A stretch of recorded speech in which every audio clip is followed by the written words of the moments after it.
Hey, it's Chet. Welcome to another episode of the Dark Art Society podcast. Episode 185, I think. Is it 185? Crazy. I can't believe we got to 185. Who'd have thunk? Anyway, today's interview is with dark artist Ego. I've shown with him actually 11 years ago, I believe. It's when we first showed together, but always been a fan of his work. And so I'm excited to bring you this interview. It was a really good conversation, as they usually are on here. So that's coming up. It's a good one. Anyway, what is up with you? And what is up with me? Just been primarily working on my book, doing some pen and ink illustrations, which I'm showing on my Patreon. If you want to see them, you can join at patreon.com/ChetZar for as little as $1 a month. Got my streaming situation all worked out for live streaming, but now I have to get these illustrations done because the graphic designer is waiting for them, and doing things like extending paintings and just making modifications to paintings so that they can work in the format we're using. So it's kind of fun. The pen and inks were really fun. I haven't done pen and ink in forever, and I really love pen and ink. I used to do that a lot in high school, and just kind of haven't done it in forever, seems like. So that's what's up with me.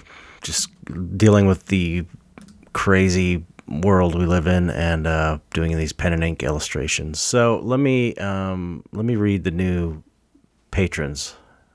If you want to become a patron of this podcast and help produce it, basically help support it, you can join for just $1 if you want, and you get all kinds of benefits, which I've said a million times on this podcast. But you just go to patreon.com/darkartsociety, bypass all the Facebook bullshit,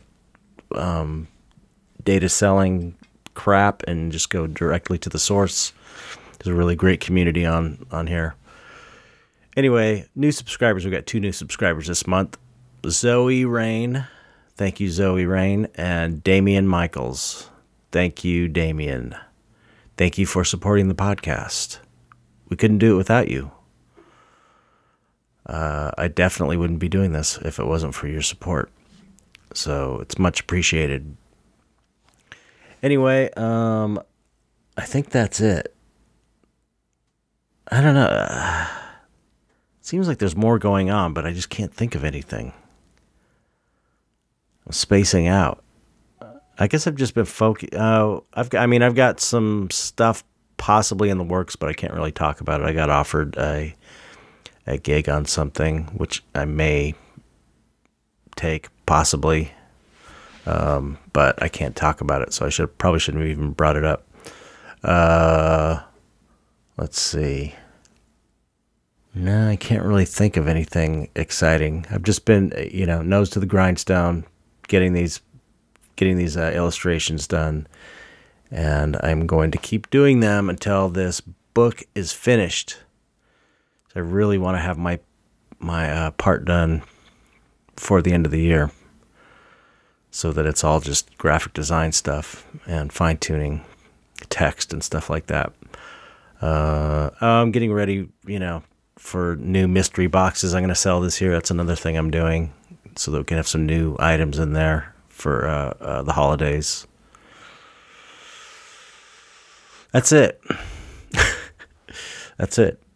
What can I say? I'm boring. I just work pretty much. That's my life for the most part. All right, let's get on with it.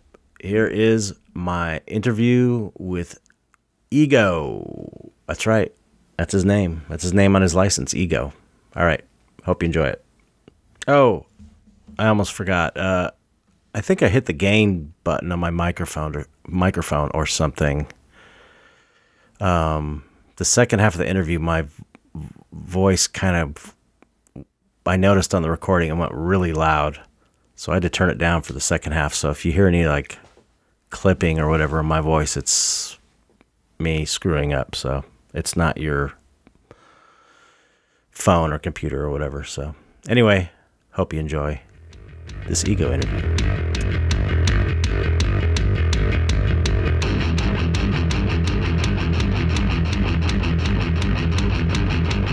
Hello, Ego.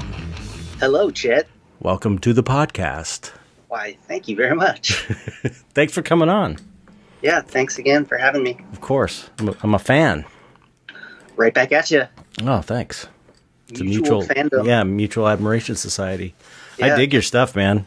Thanks, man. I really like what you do. It's I love your color palette and your rendering, and it's like I don't know, they feel good to me. Like they feel Nice. good.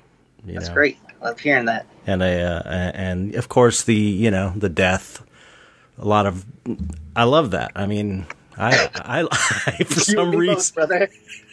I don't, I'm still not 100% sure why, but when I see like a painting of a corpse-like figure, it makes me feel good. It's so weird. I mean, really, No, it's like I'm with you.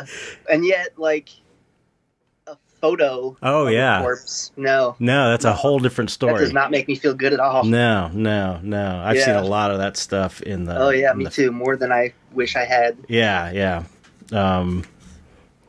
It's a weird thing. But anyway, I appreciate you coming on, and so why don't you tell us about yourself? I mean, you were a tattoo artist for 25 years, and you kind of fairly recently went full time into Very fine art. Perfect timing. I know, right? Best possible timing. Right? Crazy, crazy yeah, how that works, man.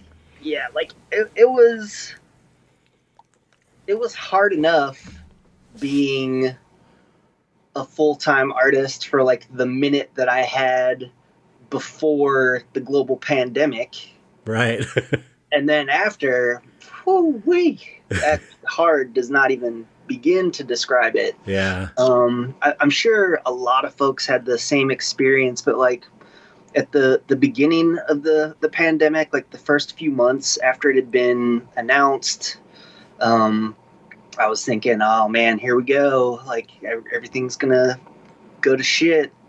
But then the first couple months weren't so bad, and I was thinking to myself, oh man, well maybe this isn't gonna be as horrible as I thought. Like I was still getting commissions. There were still a couple gallery shows happening. So I was like, oh man, like maybe this isn't going to be as horrible as I expected it to be.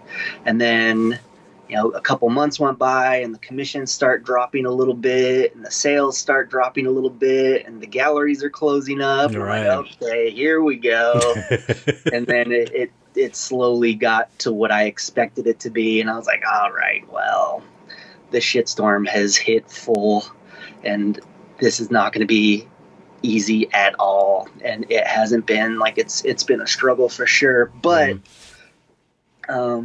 as much as I love to complain, I'm ultimately doing the thing that I want to be doing. Yeah. Like is it financially lucrative? No, it surely is not, but I can't think of another thing that I want to do. Like you had mentioned, that I was a tattooer for 25 years.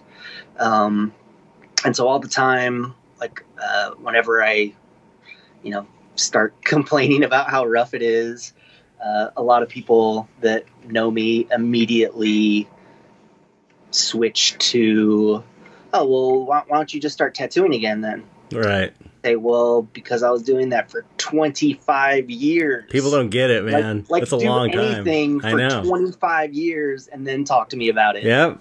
That's You about know? as long as I was in effects, Yeah, makeup you get effects it. when I quit. Yeah. So it was the same So, thing. I And it's don't know like, if you got that. If people were like, oh, it's rough, well, you should just go back to doing your FX gig. yeah. And it was also something in the back of my mind as like, okay, I could fall back on that if I was going to be homeless or something. Right. Yeah. I could Yeah. go back to that. Yeah, that's what I So always say. it was kind of like a security blanket, but it was like, please, dear God, no, I don't want to go back, please, because especially towards the last few years when I was like, okay, I'm doing this. I'm going to try and transition out of this career. It was so hard to go to work when I could see the potential to. It's like every time I was painting, I was like, oh, if I could only be doing this all the time. And every time I was at work, it would be like, oh, I'm just wasting my time. I'm wasting my time. All I'm making is money. And when I'm at home painting, it's like I'm making something that will potentially give me money, and it's also going to contribute to my career and more a body, contribute to my body of work and blah, blah, blah. So, I feel you 100%. Yeah. I think in some ways, like there were a fair amount of similarities in what we were going through, like when we were first, trying to transition. Like I assume that, you were also showing art while you were still doing your FX gig, right? Yeah. Mm-hmm. Yep. Yeah, same, like for, pretty close to 10 years. Yeah. Like I was showing art in galleries or whatever while still tattooing full time. Yep. Almost exactly like me. Yeah. And like you were saying, like the last couple of years were like hard. I so can relate to that. Like, I want to preface all this by saying that, and you probably feel the same way about the FX industry. Like I'm so grateful for everything that tattooing afforded me in my life. For sure.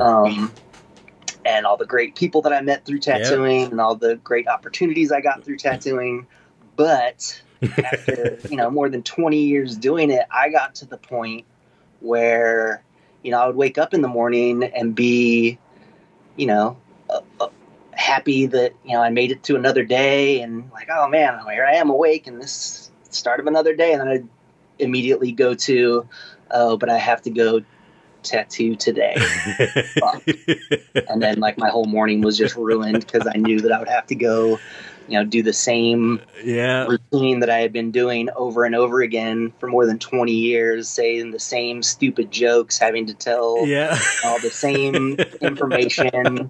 After so long, it just gets so old. And I'm so happy for all the people who are still happy to do it after, more than 20 years, but that just wasn't me. Right. And to go back a little bit even further, like the way I even got into tattooing was I thought of it as a way that I could be producing art and getting paid while establishing myself as a fine artist. I was like, well, this isn't the thing that I want to be doing, but it's close. Like I'll still be doing art and making money, and I should be able to,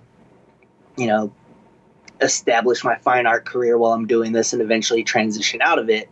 And of course, when I first was thinking that, I was thinking I'd be tattooing for like, maybe 5 years or something. And then 25 years later, I'm still doing it. Yeah. And I was like, you know what? Like I have to take away the safety net or I'm just going to do this until I die. Right. And so it got to the point where I had been showing very consistently, and it was obviously the thing that I wanted to be doing. And I took the leap. And going back to like complaining about it, yeah, sure, I complain about it, but there's nothing I would rather do. And like being poor and happy doing the thing I love is better than being rich and miserable doing some shit that I dreaded doing, right. Yeah, there's no comparison. I mean, I always felt like even at its worst when I was, when things were really rough for me, because they've gotten a little better for me. It's like it's taken me about 20 years, maybe a little less than 20 years for my fine art career to be like not such a struggle. Yeah. It's been oh, thank you. Yeah. Hopefully it stays that way. Yeah, shit, I didn't mean to jinx you. Yeah, right. I don't have any wood on me, but And but even during the most stressful times when it was like, I don't know how I'm going to pay my mortgage this month. I just have no clue. I have like $25 in the bank, and I owe, you know, like $4,000 in bills or something. What am I going to do? Even during those most stressful moments when I would, at the end of it all, when I would go and sit down and like be painting for, you know, oh, I need to make some money, so I'm going to do these little studies or whatever. It's like, it's so much fun just to sit down and paint. It's like, oh, this is why I'm doing this. This is why I'm going through this hell, because it's so much fun. It's that's how fun it is. That's how enjoyable it is for me to paint, is that I'm willing to do all that other, you know, bullshit and stress. Right. Oh, that's an interesting point that you bring up too. And I've heard you mention that before too, about how much you love like the process. Painting, like that's the thing for you, is like the painting. That's the life of it, you know. That's what you really love. And for me, I'm totally the opposite. Oh, like, really? For me, yeah, it's the end product. Like, I'm all about the end result. Like, interesting. Everything up to that is a struggle. Really? Yeah. Wow. Like the physical act of painting, like the mechanical act of painting, for me is my least favorite part of it. Wow. It's all about the end product for me. What about how about like coming up with the ideas? Is that fun? Kind of. There's got to be a more fun than just having the end product. There's got to be something fun about it. Yeah, well, I think I'm just so gratified by the end result. You know, like, and I'm sure this is true for a lot of folks, that, you know, even when you're conceptualizing, you know, a lot of times it's hard to see a thing exactly the way it's going to be in your mind's eye. Yeah. And so when you see it, like, it is in front of you, totally completed, satisfying. like, oh man, like this turned out better than I hoped, or at least hopefully it turned out better than you hoped. But yeah, that's the feeling that I like. Yeah. You know, when it's done, I'm like, oh man, like this actually turned out even better than I expected it to, than I had hoped it would. Yeah. No, it's very gratifying. It's just, as soon as it's done, I was like, I want to do another one, because I'm the same. Like, yeah, as much as I love the finished product, when it's done, it needs to get away from me. Right. You know, I'd been staring at it for however many hours I'd been staring at it, and I'm glad that it's done. I'm glad that it turned out, but it's got to go and make way for the next one. Yeah, isn't it so weird too? How I know I've brought this up before on, I don't know what interview, but how we can never see. I suppose this is true for every person, actually, now that I think about it. Like, every person is going to see your painting in a different way. But no one's going to see it the way we see it, because we saw it, and we're so intimately involved in it. We know every little teeny square centimeter of it. Yeah. You know, it's like, you know it so well that Yeah. that you can't see it the way they see it. Like, you can't see it for the first time. Yeah, you can't detach yourself. Yeah. You can't like go, oh, unless you're like tripping or something. One time I took some mushrooms, and I saw one of my paintings that I was having trouble with, and I saw the problem, like, boom, it was jumped right out at me. It was so clear. Right. It was like, how did I miss that? It's so obvious now. It was like completely off center. It was like, you know how you paint, you like favor one side because your dominant hand. Like, I always favor, because I'm right-handed, I favor, I don't know, things are always, I forget which way, but they're always like, if I'm not careful, they'll be one way or the other if it's a centered, like an asymmetrical piece.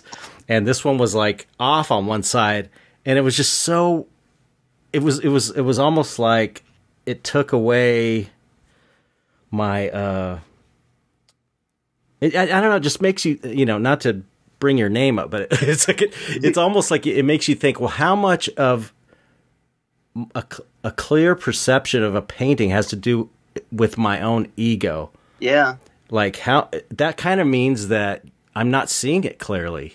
Yeah, of course not. Which is weird, you know? Your skewed creative perspective. Right. It's like being filtered through your personality. It's a trip. Yeah, and I don't know about you, but like a lot of times, you know, once I'm into the the process, like deep into the process, like I'll get lost a lot of times in like a section of the painting and lose sight of the big picture. Oh yeah, for sure. And so it's not until you step back and look at the big picture that you're like, oh shit, I just rendered the most beautiful eye that is lopsided as shit. Yeah.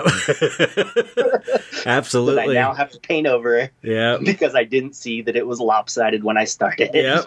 That's standing up and painting, which I never do, and I always tell everyone to do it, is really the best way to do it.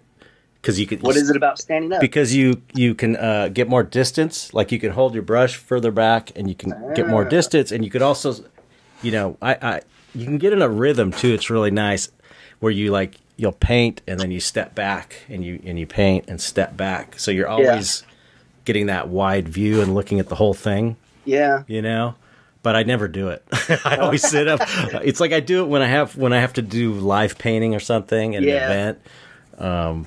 It's because it's like proper. It's also I'll hold my brushes the way you're supposed to, which is like, the back end, the way you see the fancy academics doing it. But when I'm painting myself, it's like I hold it like a pencil. Choked up all the way on that thing.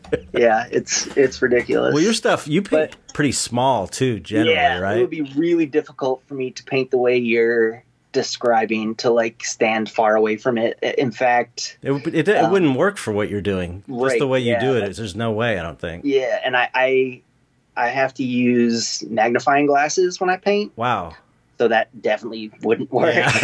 Like it already you could blows my mind when I have to look up from my magnifying glasses. Yeah, you could just put your head up. That's all you have to do. You don't have to step back because they're so small. Yeah.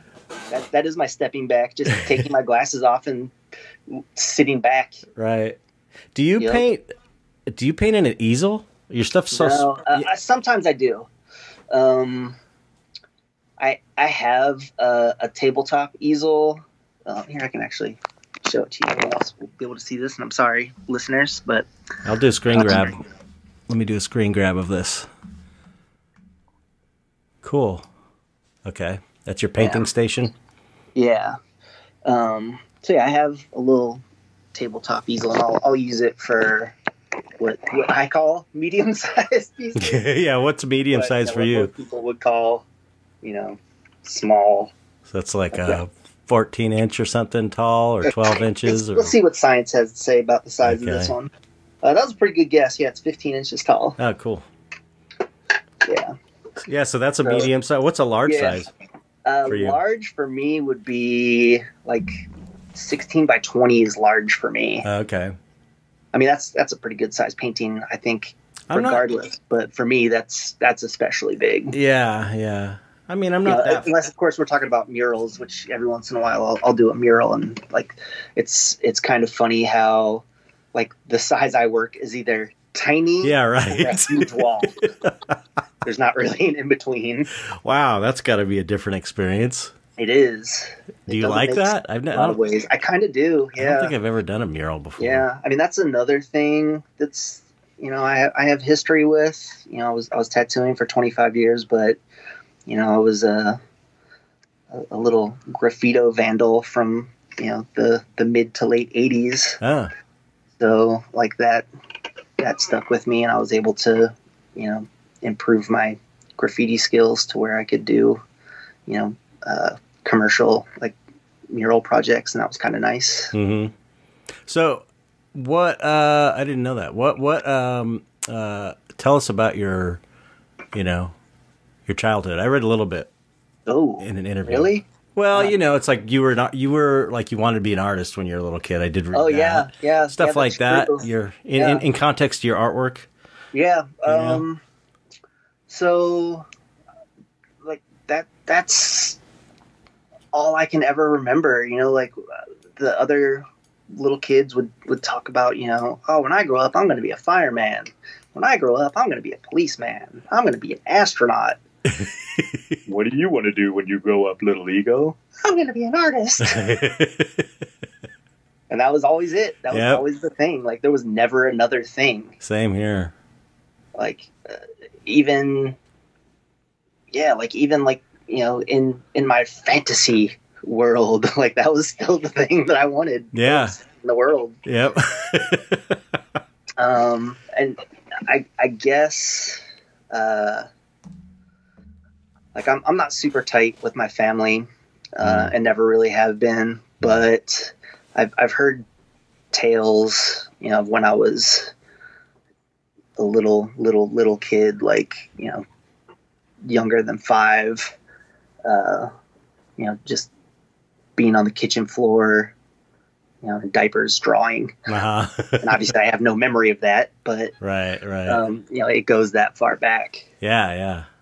That sounds like, you know, me and a lot of other artists. Yeah, you know, and then once I got a little bit older, you know, still drawing, you know, trying to draw like Star Wars characters and stuff, you know. Yeah. Just whatever I was into at the time. But I guess, yeah, another thing that I guess is relevant about, you know, starting out as an artist would be like the influences. Like I know a lot of folks, you know, in the dark arts scene have a lot of like horror background. Mm-hmm. And I've got a little bit of that. But like the really early influences for me, I think were more like movies and comic books. And then like as I started to get a little bit older, like maybe the horror stuff crept in a little bit, but then like more than that, you know, in my teen years, I think also not unlike a lot of folks, music started to really influence what I was doing. Like especially like the artists who were involved in the music that I was into, you know, like, you know, I didn't even realize what an impact Derek Riggs had on me. Derek, is that for everybody who's listening? He's the dude that did a lot of the Iron Maiden artwork. Oh yeah, totally. I mean, exactly. Like I kind of thought, is that the Eddie guy? But I didn't want to be wrong, so I didn't say it. But I'm with you, man, because I wasn't even into Iron Maiden back then when those albums were out. I was still into prog. I was all into prog for a time. But I still would I remember drawing like that Eddie just because like it was so cool. Even though I wasn't listening to the album at the time, it was just like that's awesome, man. Yeah, there was a lot of stuff like that for me where like, you know, I would see the imagery, like I wasn't familiar with the groups necessarily. Right. Like I actually did like Iron Maiden from pretty early on, like from the 80s. But great band. But you know, there was I guess another big one for me with the imagery, which is kind of a funny story, like Kiss. You know, I remember being a little kid in the 70s. Same here. And like seeing posters of Kiss and being like, whoa, what is this? Who are these guys? This is crazy. This is the most evil thing I've ever seen in my life. Yeah. These are the scariest dudes ever. Yeah, they were like scary kind of. The first time I ever heard them, it was like the sorry Kiss fans, it was like the most terrible shit. It was like that I Was Made for Loving You. Oh, that's their disco era though. That's their disco. Wait a second, this is not those scary evil looking dudes. You're kidding me.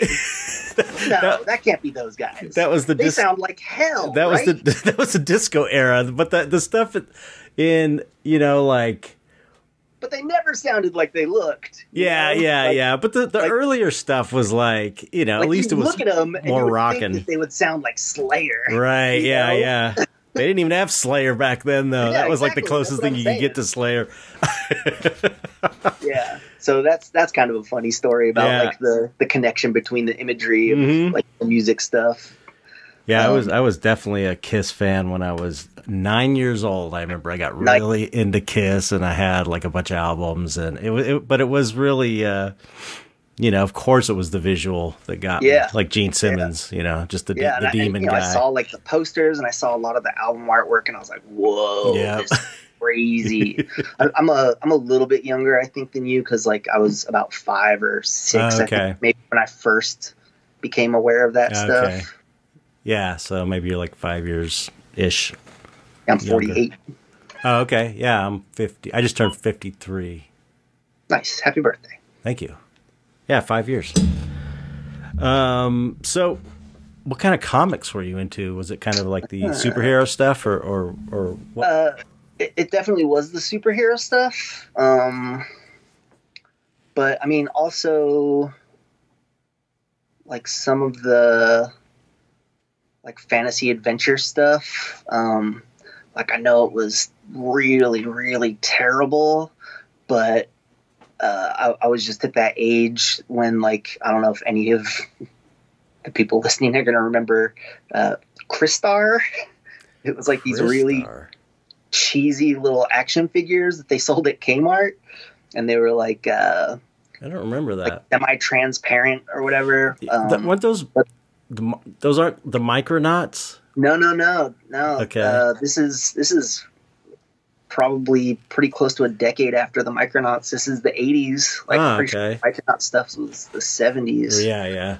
But yeah, like it was pretty obscure, but like they had these action figures, and so I got the action figures, and then I, later like got the comic because I assumed that they did the comic after the fact. Another funny little bit of tying the music thing into it. Danzig actually got the logo from a Crystar comic book cover. Oh, really? Yeah, that skull with the horns. Oh, funny.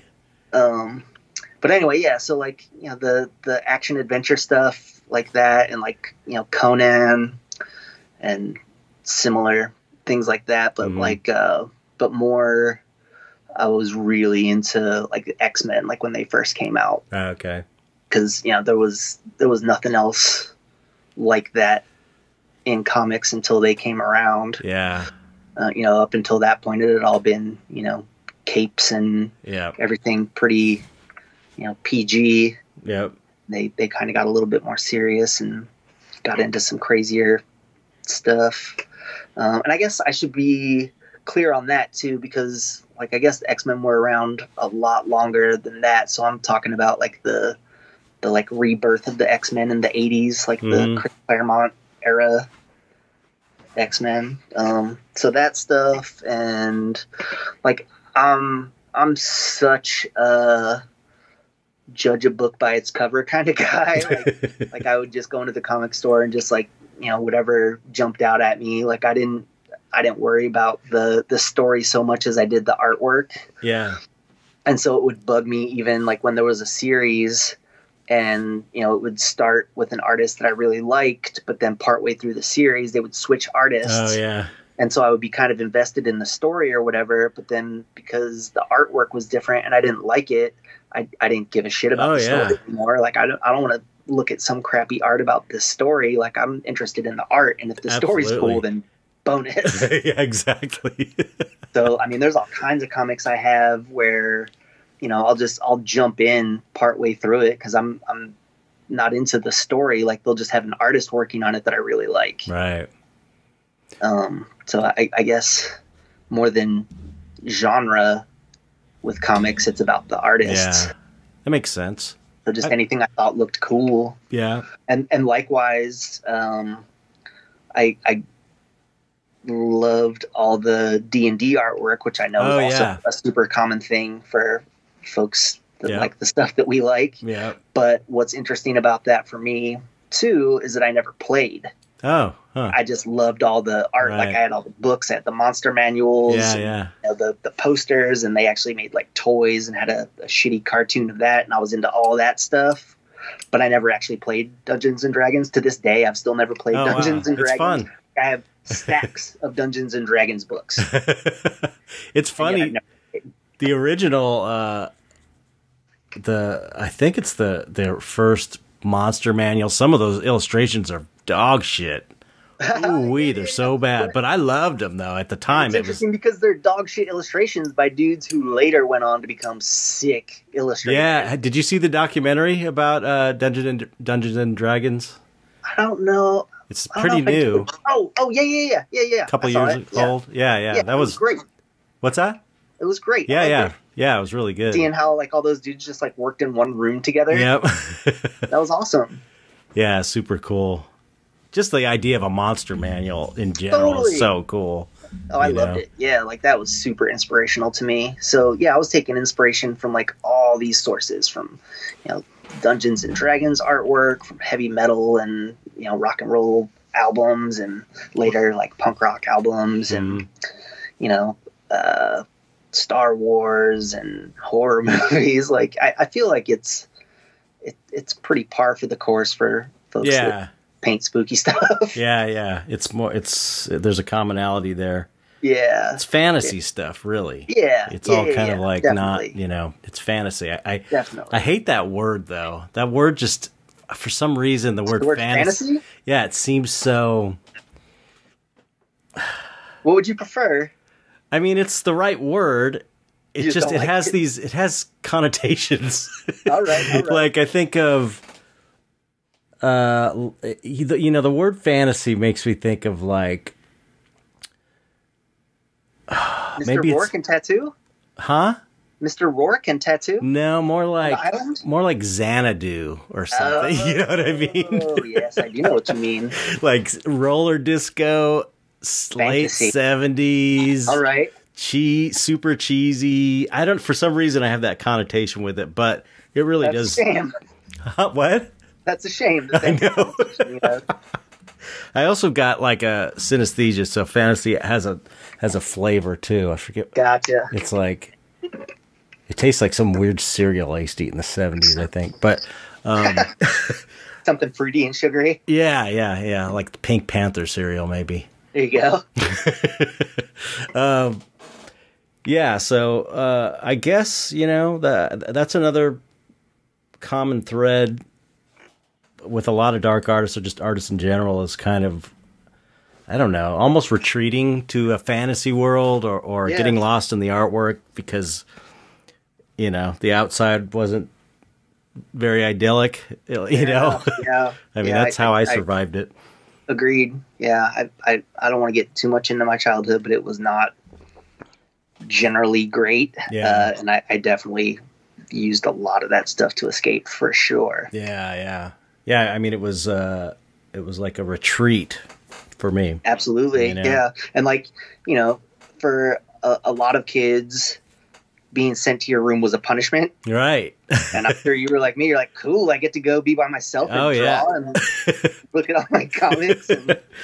So are you comfortable as, this, I think this came up recently on the podcast, with being alone, creating artwork, or are you more of a social person? So I've heard people talk about this, and I've heard you talk about it and say, you were kind of built for this, and you're alone most of the time anyway. I'm kind of a middle of that road kind of person. Probably like, more healthy. I'm totally, I'm going to preface this by saying pre-global pandemic shutdown, I was definitely the kind of person that would lock themselves away and, paint for 3 days and not really like see anyone. But at the end of those 3 days, I did like to, go interact with my friends. Right. So yeah, like I definitely was cool with long stretches of being by myself. But I like some level of interaction, and going to like the art openings and stuff. Like I enjoyed that. Yeah, I didn't like staying at them. Like I enjoy art openings for like 10 or 15 minutes. But that 10 or 15 minutes is great. Yeah, you get in there, there's tons of people, you say hi to everyone, you look at the art, and then for me it's like, okay, well, cool, I've said hi to everyone, I've looked at the art, time to get the fuck out. Yeah, time to go back and paint.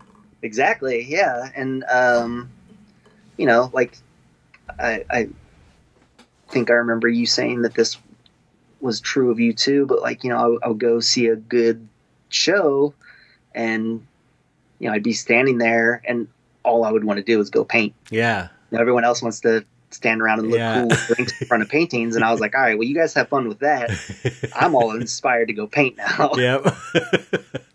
That's the sign of a good show, is when you want to immediately leave and you don't want to. Oh, for sure. You don't want to hang out because you want to go and get working. Yeah.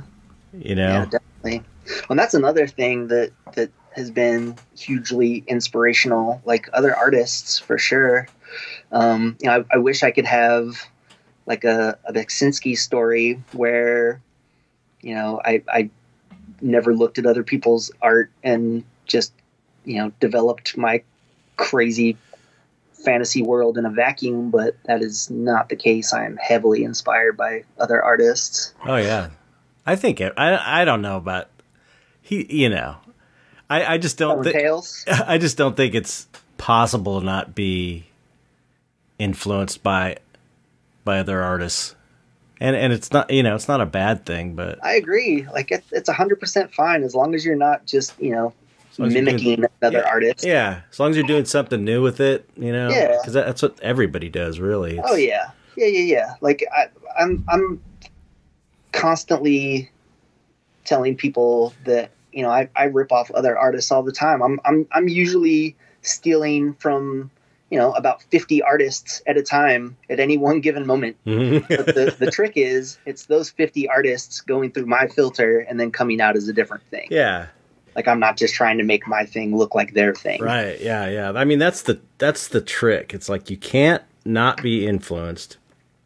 If you love art, you can't not be influenced. Yeah. And that is a pet peeve of mine, though, when I see artists just straight up mimicking someone else, like trying to build a career off of the back of someone else's thing. Yeah, I know. It happens, you know, it's inevitable. Like whenever someone gets big, someone else is going to be like, ooh, that's cool, I'm going to do that.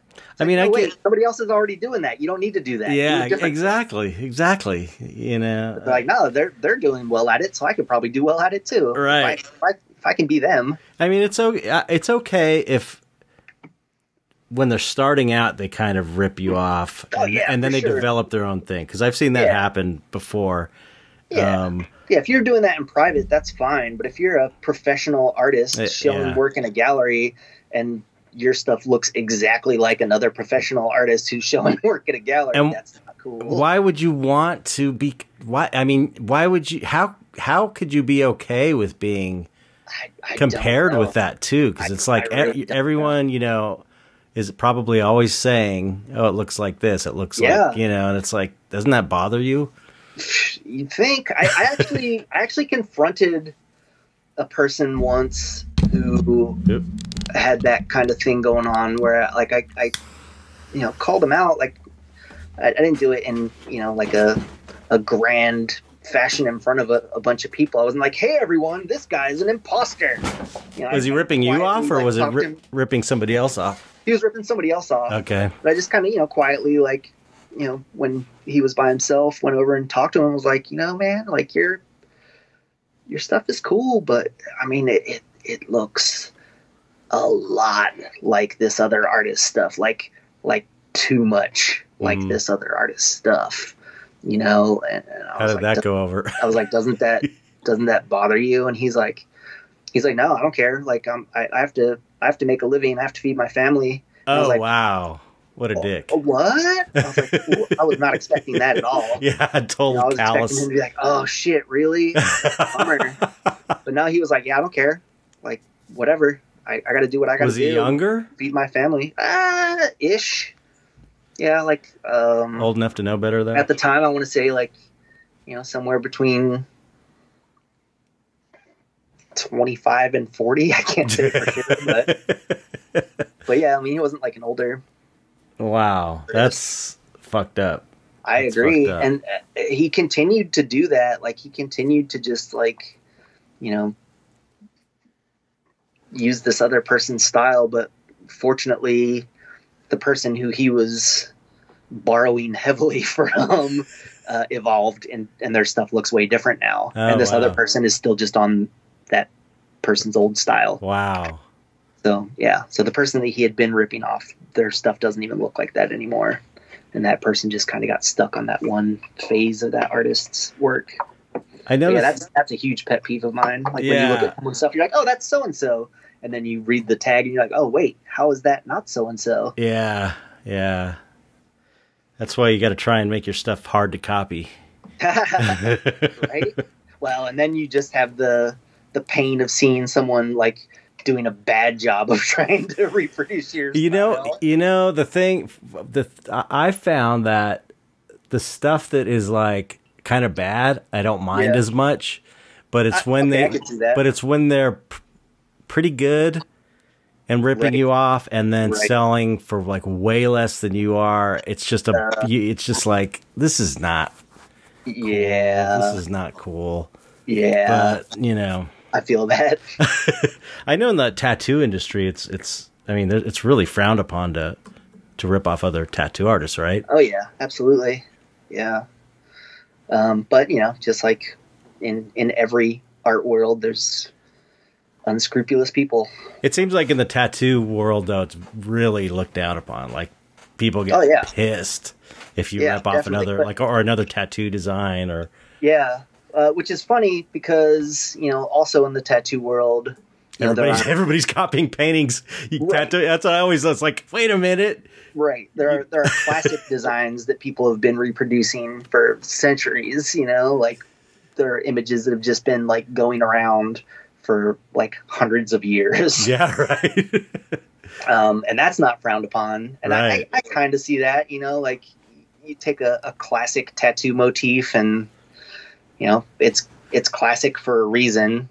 And there's kind of like an unspoken rule around that stuff. Like, you know, if it's an old classic design and it's pretty obvious that you're, you know, reproducing the same old classic design that's been reproduced a bajillion times, like that's okay. Right. But if it's, you know, obviously a modern custom design that was made specifically for one client, and then you see someone rip that off, that's a very different thing. Yeah. You know, because with the classic old designs, like a lot of that stuff, you know, was tattoo flash anyway. And for anybody listening who doesn't know what that means, that's just the designs that hang up in the tattoo shop that you can pick from. So like those designs were meant to be reproduced multiple times. That's part of the tradition, artists. You know? Yeah. So that's fine. Like if you're just reproducing flash images, cool. Like that's what it's for. But yeah, like when you would come across, you know, someone reproducing like a very obvious, like modern custom design that someone had made specifically for somebody, that's a bummer. And that's where like it changes. And there have actually been some like lawsuits around that stuff too, like where, really? You know, yeah, like someone, you know, reproduced someone's custom image, you know, more or less line for line, and they were sued and they lost. Damn! Wow. I mean, I don't think that happens very often. Yeah, but it's probably just to make a point more than anything. Yeah, definitely. Yeah. Well, my stuff gets tattooed a lot. My paintings and I'm cool with it. You know, it's like, you know, it's very, you know, it's an honor. For sure. I'm sure. You know, but when it's done well. yeah, right. But on the other hand, it's like not done well. I think, okay, you know, you're complaining that someone rips your style off, and then you just tattooed one of my paintings, right? You know, and it's like without asking you. You know, well, not most of the time. Sometimes people ask me, and it's always, you know, of course, when people ask me, it's more of a formality, but it's just like good manners, really. Yeah. You know, but I have this idea that I think the tattoo artists that are using work of artists to support the artist, they should either buy a print of the thing they're tattooing to support that artist as a way of like a kickback, or throw like $20 on top of the tattoo to, you know, like a so that you're paying the person that kind of like licensing the image a little, and like an unofficial act of goodwill. I think something like that would be cool. But I think if they just bought something from the artist is probably, you know, a good, morally nice thing to do. Yeah, good faith kind of thing to do. Definitely, I agree with that. And I suspect that, you know, most of the better artists that are, you know, worth their salt probably do Yeah, something yeah, similar to that. yeah. The really good, the really good ones seem to like collect originals, which is amazing. Right. Yeah, definitely. Yeah. Like I've Tattoo definitely all the ones you want. Yeah. Yeah. You spent $3,000 on a painting, tattoo away. Right. Yeah. I've definitely got a couple collectors who are tattooers, and I'm very grateful. Yeah, yeah. So do you see a lot of tattoos of your work? Some, not a lot. And it's because I'm coming from the background of being a tattooer for so long. So, if it's done poorly, it hurts my soul. yeah, I bet. You know, Have especially when I was still tattooing, like when I would see it. And sometimes people would send me photos, you know, they were all very proud that they had gotten it. They're like, hey, look at this. I got this tattoo of your cool image. And I'd see it and I'd be like, oh, that's great. And, you know, meanwhile, I'm looking at it and it looks like crap. And I'm like, man, if you just spend a little bit of money to fly here and get the tattoo. Exactly. It's like, that's a little bit of a gray area too, since you're a painter and a tattoo artist. It's like, yeah, you know, you should be coming to me to do the tattoo, right? You know, like I'm flattered that you like that image so much, but you got a substandard version of it. I guess it's a financial thing, though. It's yeah. You know, if people don't have the money, they don't have the money. So fair enough. So I don't have to worry about that anymore. Yeah, exactly. That's somebody else's problem. So, what was your? I mean, how old were you when you started tattooing? I mean, what was your career trajectory? Did you kind of like go to? Did you go to art college or art school or anything like that? I never went to art school. I'm self-taught. The tattooing thing. I think it surprises a lot of people when they hear my story. You're kind of a self-taught tattoo artist too, right? Yes, which is frowned upon in the industry, right? Yeah. And I, you know, after being a tattooer for so long, you know, I also frowned upon people that were self-taught. But I don't know. Like, I feel like the earlier you got into it, it's a little less frowned upon, right? I'm probably just making excuses for myself, but yeah, like the key point to my getting started was that both getting tattooed and tattooing were both out of peer pressure. I had a lot of friends who were getting tattooed, you know, pretty early, like a few of them, like before they were old enough to legally get tattooed. Mm-hmm. And so once everyone was old enough to legally go to shops, like I would go along when my friends would get tattooed. So I would be at the shop hanging out while they were getting tattooed and talking to, you know, some of the other artists, and, you know, occasionally talking with the artist that was actually tattooing my friends. And, you know, after going to a couple of the shops a fair amount of times, like I would start developing a rapport with some of the folks at the shop. And so, you know, it would come out that I was also an artist. And so they'd be like, oh, cool, let's, you know, see what you do. And I would show them samples of my stuff, which, you know, at the time was garbage because I was probably 18. But, you know, it's that syndrome of, you know, being the dude who was, you know, the artist in your high school class. Right. You know, that thinking, you know, you're the shit because everyone's like, oh man, you're such a good artist. Yeah. So you start buying the hype and you're like, oh, I'm a good artist. And so, you know, I would talk with these tattooers and they would want to see my stuff. And because it wasn't, you know, typical tattoo stuff, and it was a little, sorry to use the word fantastic, you know, or like fantasy, I guess it's just the easier way. Yeah. They were kind of into it because it wasn't stuff that they had typically been seeing, you know, being tattooers. And so they're like, wow, this is, you know, pretty cool.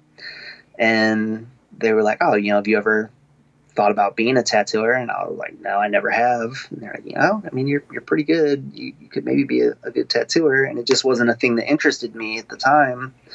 And I didn't even have any tattoos. I think it was a while going to shops with my friends before I actually finally caved and was like, well, fuck, if I'm going to be here all the time, I should probably get one of them.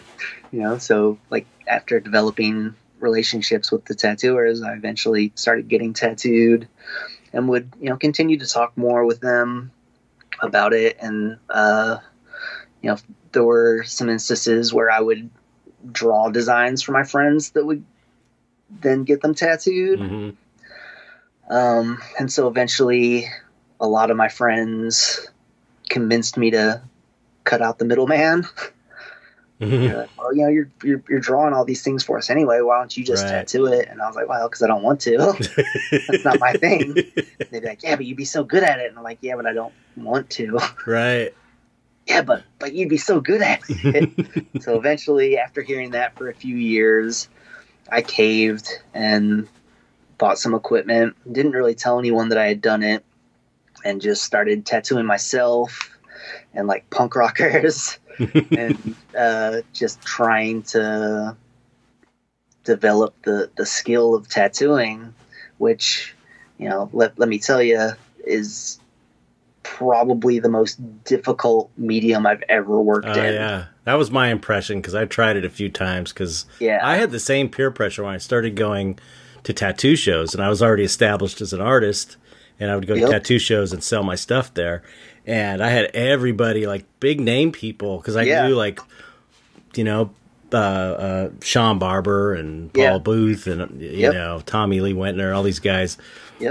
All of them were like kind of telling me I should tattoo, and it's like I almost did it.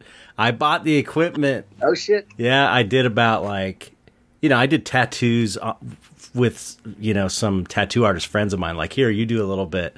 Yeah. So I did it enough to know it's really fucking hard. And it was so not natural feeling to me that I couldn't bring myself to commit, because I knew it was like it was going to take some time to get any good at it.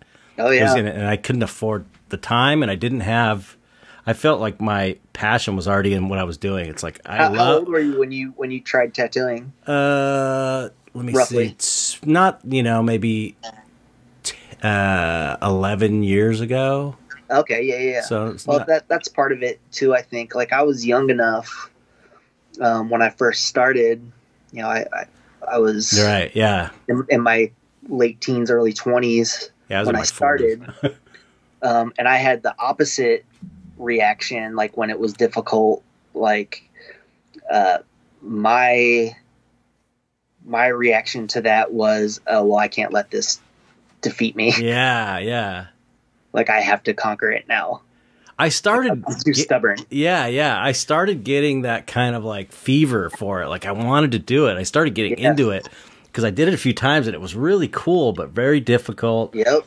And it's like, I just couldn't do it. I was almost right there. I had like, I was right on the edge of doing it, and I just, at the last minute, I was like, I don't have that. It's like, it would be really interesting and fun to learn and a challenge and all that stuff, but I was making a lot of excuses why I wasn't doing it, but the bottom line was that I didn't have that passion for it like I did for painting. It was like, I can't imagine anything better than what I'm doing now. And it's like, and I was at a point in my career too, where it's like, I can't take 2 years to, stop making money and try and learn this, there's no way. I was like hustling constantly to just make enough money with my fine art. Yeah. It just didn't seem possible, but like, if I had that that passion I have for painting, I probably would have done it. Yeah. I just couldn't do it. I didn't really have the passion for it, but like I said, I was just so damn stubborn. Yeah. Let it eat me. And then, like I said earlier, it was a foot in the door to the art world. Yeah. It was smart, obviously. I mean, it was. Yeah. Who knew at the time that it would take up so much of my life. Well, it also exploded, you got in at a great time, I imagine. Yeah, definitely, like before the big explosion. Yeah.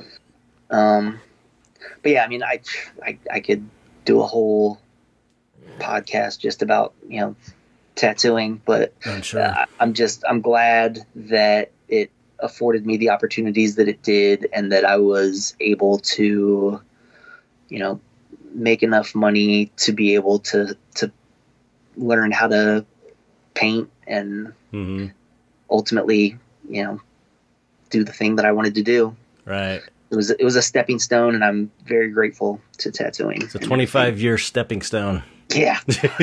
I had no idea. If you had told me when I started that was going to be the case, I would have probably punched you in the mouth. You're like, hell no, there's no way. This is temporary. This is just to like get on my feet and get my art career going. And I wasn't even painting at the time. Like, I was just doing illustration stuff. Like, and it's funny that even though, like, I've always had that drive, like, I was going to be an artist, like, it, you know, started out, you know, oh, I can draw all right. And having, like I said, everyone say, oh, you're so good at drawing. So, like, I was like, okay, what can I do with that? So, you know, initially I'm thinking, okay, well, I'll be like a comic book artist. Well, and then I realized that being a comic book artist is hard as hell too, because you have to, you know, do so many images. And I realized that I'm usually good for one image. One exactly. Really well rendered image. And then beyond that, like, I don't think I could do 32 pages of that well rendered image. Yeah. It's a totally different skill. And like keeping the continuity is crazy. Like I tried it. Like I thought that was going to be the way to go. So I tried doing comics, and man, very, very, very difficult. Oh yeah. Kudos to all of you comic artists out there. Yeah. It's so, crazy. You know, I thought, okay, well, so comic books isn't it? So I guess just like, you know, general illustration. Like I'll just do illustrations for, you know, clothing companies and skateboard companies and record companies. Like I can do that, right? Do logos and that kind of stuff. And so I did that for a number of years, and I thought that was going to be the thing. While you were tattooing? Yeah. So when I first started tattooing and was, you know, thinking that was my stepping stone to the art world, at the time, my idea of the art world was illustration. And I thought that was going to be my thing. I thought I was going to be an illustrator and just do logos and like graphic design. And, you know, as we know, graphic design was a very different thing then. It was, you know, mostly done by hand. Cut and paste. Really people doing computers back then. I mean, there were some, but, you know, this is the very, you know, late 80s, early 90s. Right, it was just starting. So that stuff was just really kind of getting big. But people, were still doing illustration and graphic design mostly by hand. So I thought, okay, well, I'll do that. And I did some logo designs. I did some, you know, work for some clothing companies. I did some graphics for, you know, snowboard companies and skateboard companies and record labels. But, you know, small time stuff, you know, like wasn't Sony Records. It was, you know, some homegrown punk rock label where, you know, I got like $100 to do their logo, you know, but I was stoked. I was doing the thing that I wanted to do. So yeah, like in those early days of tattooing, like my idea of, you know, making it as an artist was through illustration. And it wasn't until, you know, a lot of years later that I started to actually paint. You know, with, like I said, with all this stuff, I didn't go to school. Like I'm self-taught. And so like the drawing part came fairly naturally because I had been doing it forever. And then, you know, when I would do color initially, it was usually either markers or colored pencil. And so I eventually really refined my skills with markers and colored pencils to the point where they looked like paintings. Wow. And there came a time where people would look at my like colored pencil stuff and assume it was a painting. That's great. And so I started thinking, well, shit, I should probably learn how to actually paint. If you could do that with colored pencils and markers, you could do it with paint, you know? Right. So I thought, okay, well, I should definitely learn how to do this with paint, and not going to school, I didn't know where to even start. So I would just try different things. Like I think the first thing that was close to painting that I attempted was pastel, like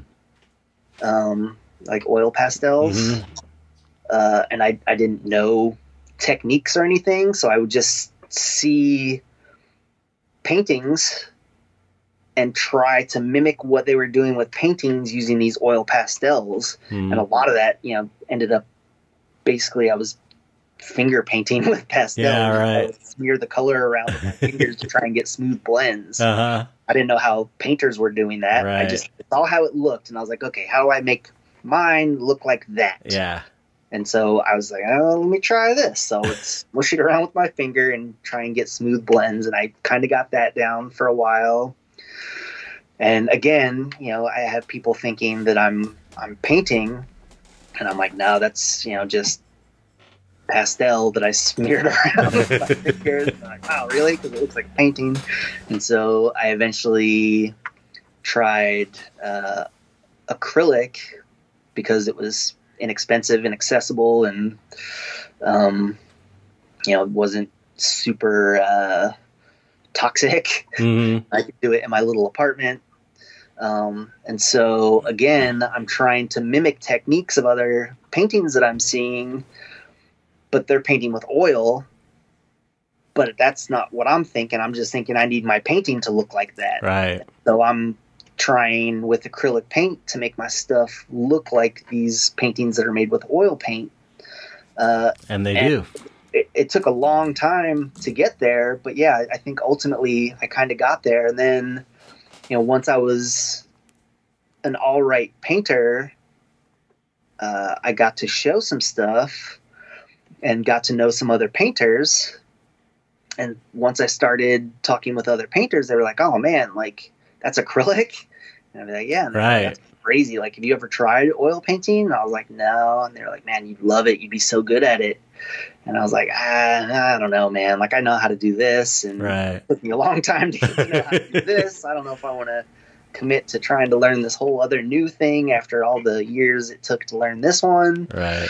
And eventually, kind of like the peer pressure of tattooing, I would succumb to the peer pressure of oil painting. And so I tried oil painting, and I remember the first time I tried it, I didn't even finish the painting. Like I don't know how far I got into it, but I was so frustrated by it because I was used to how fast acrylic would dry and be able to do layers like immediately. Huge difference. I got to the point with this first like oil painting that I tried where I was just basically like pushing the paint around and it wasn't sticking, and I was like, okay, this is bullshit. I fucking hate oil painting. But I didn't know anything about it. I'd gotten some oil paint on my own, didn't ask anybody. You didn't use a medium, wasn't using mediums. Like I was just putting the paint straight down onto a primed surface, and like I said, I was just pushing paint around. Yeah. It wasn't staying where I wanted it to stay, and I got really frustrated. It's like, fuck this. I hate oil paint, and went back to my thing and, kept refining my skills with acrylic. And then a few years later, kind of got the bug again. And I was like, you know what? I really need to try this, give it a real proper effort. And so like I talked to some artists that were friends of mine who painted with oil and got some tips and found out about Liquin. Yeah. That's the thing that makes all the difference. Liquin. Yeah. And that was true for sure. Like, I explained to them my experience, and they're like, oh, no, you're doing it all wrong. Like, you need to do this and this, if you use Liquin as a medium, like you can probably, do another layer within a couple hours. Like definitely, by the next day. For sure, yeah. And that still to me was like too long. It was like next day. I know. It's a different way of painting. Day to put more paint on this thing. But yeah, so I used the Liquin. I was like, okay, this is actually a little better. And sure enough, like I was able to, paint on it again within a couple hours. And I was like, okay, this is a little better. But what ended up happening was I actually finished an oil painting. I was like, okay, well, fuck, I made an oil painting. Cool. But I just thought, I could have made it look like this in less than half the time using acrylic. Right. So why go through all this just for like the, imagined prestige of painting oil paint? Because that was my whole thing. Like, I thought I was a lesser painter because I wasn't using this classical medium that all the great painters through history have used. Right. So I felt obligated to learn it and like use oil paint, or I wasn't a real painter. Right. And then eventually I just got to the point where I was like, you know what? I'm making paintings that I feel are quality paintings, and who fucking cares what the medium is? Yeah. I'm getting the results that I want. People seem to like it. I'm not going to get caught up in the, I don't even know what to call it. My vocabulary is leaving me right now, but I guess like the prestige that's associated with oil painting. I was like, I'm not worried about that. I'm just worried about producing the best possible paintings I can make. Yeah. By any means necessary. Right. Yeah. Well, the one thing I say about oils that I find are better than acrylic. Like, my dad was a painter and an illustrator, and he always told me he'd always bring up this guy Chuck Wren. He's like, Chuck Wren paints these acrylic paintings that look exactly like oil paintings. You can do it. It can be done. It's not, one's not better than the other. So I never really had he was primarily an oil painter, but I was never taught this kind of prejudice. However, I will say glazing is where the difference is between acrylics. Or is it? Well, I glaze like crazy with acrylic. Well, are you using glazing mediums or water? I use glazing mediums because I know that water doesn't bond with the polymers. No, you can do it. But and there are also transparent paints. Right. Yeah. So I do tons of glazing. Oh yeah. No, Crayola? Yeah. He's acrylic. I don't know him, but I know of him. He's a big time guy. He doesn't use any mediums, and he glazes like crazy with water. Wow. Yeah. So, yeah, I know you can do it. It's just the glazing with oils is a totally different trip, because it's like it doesn't, like, when you mix a medium in with paint, it's like the mediums are kind of whitish. You know what I mean? Yeah. The acrylic medium. So when you paint, it's kind of hard to see what your paint. At least my experience with glazes, it's kind of hard to, because it has to dry. I'll have to show you some tricks one of these days. Okay. I believe you. Believe me. I mean, I've seen your work. I know what you're doing. It doesn't matter to me. I mean, my experience with glazing oils is just like, it's just like magical. It's magical. I mean, you just put it on, and that's how it's going to look when it's dry. There's no, it doesn't darken or doesn't change or whatever, and then you kind of like wipe it, and it's just like, it's really kind of a beautiful thing. Yep. But not to say that it can't be done. It's obviously you're doing it, but it's more like the experience of doing it. Yeah. I find it like easier to do it that way. It feels like that's kind of, and if you like to blend for a long time, you can't really beat oils. Although there's those things called open acrylics. I haven't tried either. Have you tried those? They're supposed to stay wet longer. No, I use fluid acrylics. Mm-hmm. And I'm actually like golden. Or is that golden? Yeah, I use golden fluid acrylics. Mm-hmm. And a funny thing about that, what a lot of oil painters tend to immediately point out when they talk about their dislike of painting with acrylic is how quickly it dries. Mm-hmm. Yeah, that's my issue now. I started with acrylic, so I know how to paint in acrylic, but I went back years later and it was like, this is drying too fast for me. I couldn't handle it. I couldn't handle it anymore. I understand our listeners are not going to be able to see this, but I'm going to show you, and I'll explain what I'm showing you. Okay. So I am able to make acrylic paint last for months. No way. Yeah, this How? little palette of acrylic paint I've been using for probably 4 weeks. Wow. So yeah, when I'm not painting with it, I have a little ceramic palette with pretty deep segments in it, and I'll cover the little palette with a wet paper towel, and then I put the whole thing, the little palette and the wet paper towel, in a Ziploc bag, seal it up tight, try and get all the air out of it, and that paint will still be ready to go next time I open it up. That's pretty great. Yeah, so I'm able to use the same paint for a long time. That's cool. I think because the fluid acrylic, is more liquid, it will stay wet a little longer. I gotta than try the those. bigger stuff. I gotta try those because honestly, when I was looking at your work, I mean, I was I've known your work for years, but when I was just today looking, or no, it was like 2 days ago, I was looking you up online and just looking at your work and trying to find interviews and stuff, doing a little research. I was like, when I found out they were acrylics, I was like, this makes me want to paint in acrylics again. Because that's how I started, because Makeup Effects stuff was all acrylic. Back then, it was all the paints were acrylic based. So it's like I was comfortable with that. And my first paintings were acrylics. And it's like, I know how to do this. And so then I had the same thing with the oils where it's like all my favorite painters are oil painters. So I have to learn how to do it. Yep. And I struggled. And then I finally got it. I was like, oh, this is how you do it. And it had to change the way I painted though, because, acrylics are just like instant and you can dry it with a hair dryer. It's amazing.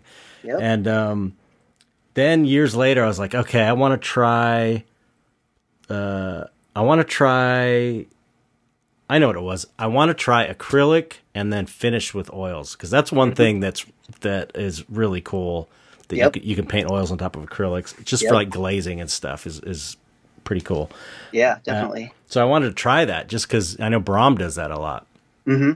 And I think a lot of oil painters do that. Yeah. A lot of illustrators too, because acrylic's so fast. But you kind of get the benefits of both if you do it. Best of both worlds.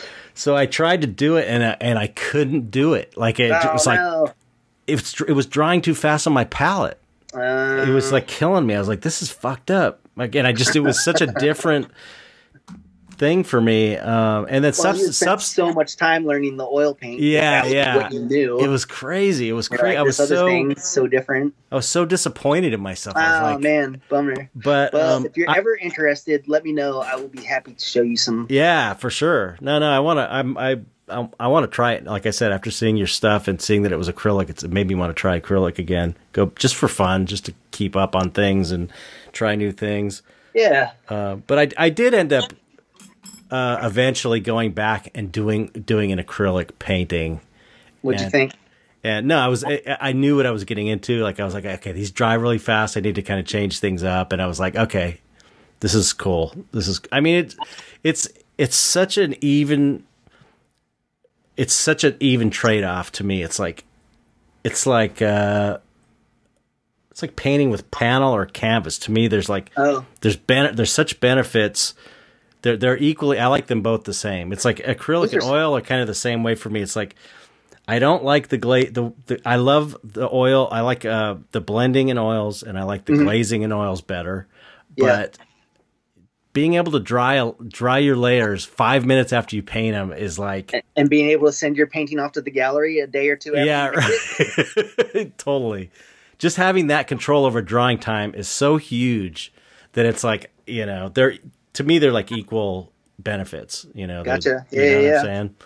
I just, I've learned how to paint in oil just the way you've learned how to paint in acrylics. So I stick with it because it's like, I know how to do it. Yep. I'm comfortable there. So you struggled to learn it. You're not going to give up that struggle. And I feel comfortable now. It's like, this feels like, how acrylics used to be for me. Right. But it doesn't matter. It really does. It doesn't matter. Yeah. The work is what matters. Yeah, absolutely. The finished product is what matters as far as that goes.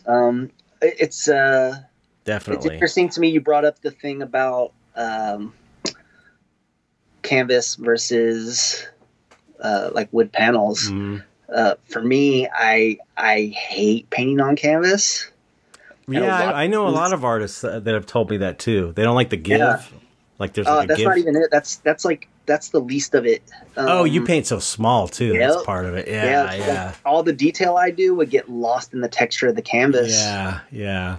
And a lot of times, even with bigger paintings, like I'm sorry, folks who love to paint on canvas, but like I'll see sometimes some really nice paintings that are done on canvas, and I can see so much of the texture of the canvas through it that it's distracting. Mm-hmm. I don't like the way it looks. Like it takes away from the painting, in my opinion. Yeah. So I have like a nice flat, smooth surface where all you're seeing is the effects of the paint. Right. Like that, to me, like the best. Like I'm not distracted by light hitting the little texture of the canvas and taking my eye away from what I should be looking at, which is the painting itself. I never had that issue because Frazetta was one of my favorite painters, and he painted on canvas. And I mean, there's certain paintings you look at so thick with gesso that like you couldn't see the texture. No, there's some classics that if you look up close, you could see where it's like it's almost dry brushed across, like you can see the canvas thing. So where I agree with you in principle, it's like it makes sense that you wouldn't want anything other than a smooth surface to see the image purely. Right. That makes sense. But like I said, it's like Frazetta did it. So, it's fine. I'll shut up immediately when you make that argument.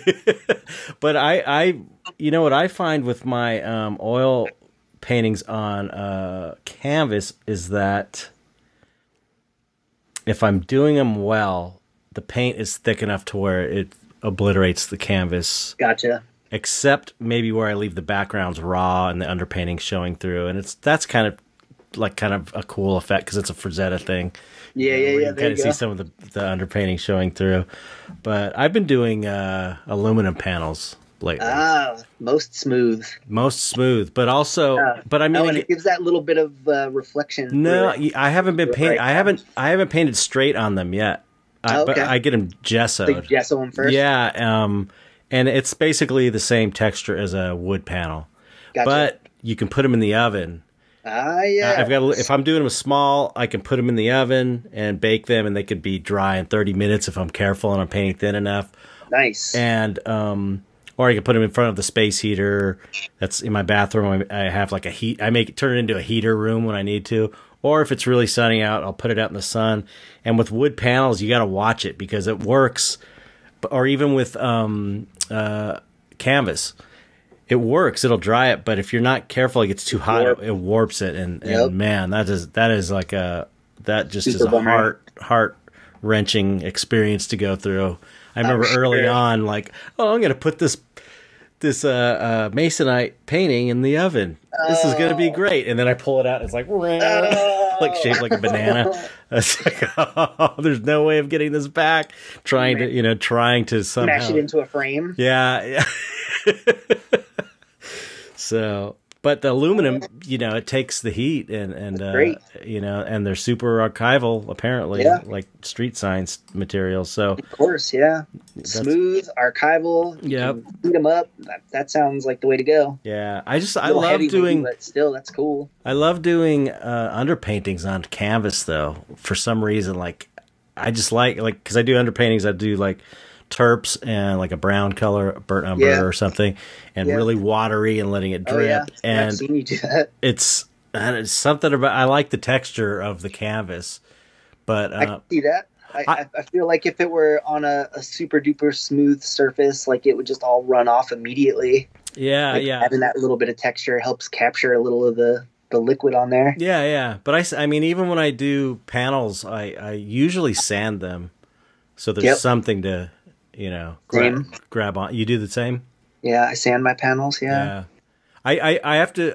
I stopped exclusively. I stopped doing canvas 5x7 studies though. Why is that? Because of the texture issue.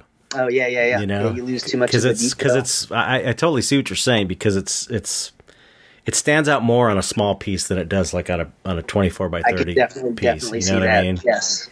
But they've got some of the they have these like fine weave portraiture canvas, which is really nice, and that's got hardly any weave to it, but it's more expensive. And there's a lot of fancy pants that paint on linen too, which is super fine and smooth. Yeah, linen's cool. I painted on I can see that. But the aluminum's great because I'm always dropping my paintings, and these corners get chipped and bent. That's the worst.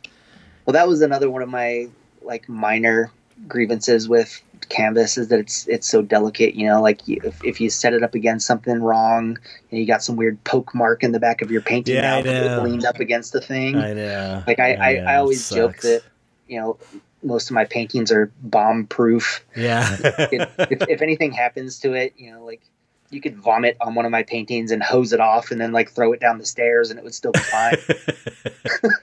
I like that they're lightweight though. Yeah, I could see that. That's what's cool. I like that they're easy. The boards are just. Oh, you could like take it off of the stretcher and roll it up and send it easily. Yeah, cool. I've never done that, but that is pretty cool. Yeah, but it depends. I think it's a size issue too. It's really when you're working large, it's easier to deal with. Yeah, I can see that. Big canvas. It's easier to get a big canvas and but whatever. I don't really care that much, honestly. Tomato. Yes. If it's flat, I'll paint on it. I don't really care that much. I like your attitude. I can deal with it. I'm going to put paint on it. That's one of the things that wasn't appealing to me about tattooing was the skin thing. The skin thing tricky. And not being able to be by myself when I'm creating the work. Yeah. Because it's like, to me, art is I enjoy painting with friends and stuff. That's fun too. But in general, it's a very solitary act for me. It's like I shut everything off. And I can't imagine having to, I'm sure some clients would just like to talk the whole time. Oh, yeah. And that's got to be hard to concentrate. Well, also, like, when is the last time, your canvas was wiggling around while you were trying to paint on it, or complaining or crying? Stretching it a certain way. Yeah, crying. Or like going like that, you know. And, I mean, your canvas has never flinched at an inopportune moment ever. Well, here's the thing, though. I understand. Sort of an earthquake, I suppose. I understand that because I used to do prosthetic makeups on people, on actors, for the movie business. So I know that feeling of sit still while you're applying the like around their eyes. Like, okay, look up. I'm going to glue this under your eyelid. To like Julia Roberts. Yeah. Who doesn't want to be there and is like pissed that she has to wear this stupid prosthetic makeup. Yeah. And it's like I'm poking under her eye and she's not into it and she's like squinting and kind of slowly moving back. It's like it's not fun at all. Yeah. So that was a big that was one of a taste of it. Yeah, I got enough of a taste of it to where it's like I didn't like making people feel uncomfortable with prosthetics. I can't imagine putting needles in people. Yeah. Yeah. So, I mean, it must be a relief kind of to not have to deal with that. So much. I feel like such a weight has been lifted. Really? Yeah, definitely. Wow. Yeah. Yeah, my panels don't complain. Yeah. they don't cry, they don't bleed. I don't have to worry about, But then again, panel has a disease that I'm going to catch. Yeah, true. That's true. I mean, not that you don't take, every single precaution when you're tattooing. Yeah. Well, I mean, you got out at a good time. Woohoo! Well, a good and bad time. Yeah. But I mean, could you have even? Well, I guess you could have. I don't know. I mean, it hit the pandemic really hit the tattoo community hard. Yeah, for sure. Yeah, most of my friends who are tattooers were shut down for several months. Yeah. And oddly enough, like they all became professional artists during that time. Oh, really? Selling, commission paintings and prints and stuff. It's like, oh, see, now you guys know what I'm going through. Yep. Do you? How do you do with? I mean, how are you making your money? Are you? Is it like a I'm not commissions? making much money, but the little bit that I am making is from commissions, and now like there have been a few galleries that are actually like showing again, which is nice. So I've had a couple paintings like at the Dark Art Emporium, and that's been nice. And so yeah, I mean, between commissions, the kind of gradual like rebirth of galleries, and a little bit of mural work, like I've been scraping by, like literally scraping by, like usually you know, I don't know until the time comes if I'm going to be able to pay the bills. I know, but you always manage. It has been working out. Oh, I know what I wanted to ask you. I noticed you have like alchemical symbols and Enochian stuff in there. So, I mean, are you? Is this a casual interest, or are you like into magic or occultism, or is it secret? It's interesting that you brought that up because I'm into it. Yeah. So, and I'm especially impressed that you knew that it was Enochian script. But, well, no, I read it in an interview. You were like, I'll give you a hint. It's Enochian. Yeah. But I know what Enochian is, because I've been learning magic for the last 3 years, and ceremonial magic and stuff like that. Okay, well, I will try my best to not be insulting then. Okay. Because I think that's great. But yeah, my interest in it is more academic, I guess you could say. Oh, okay.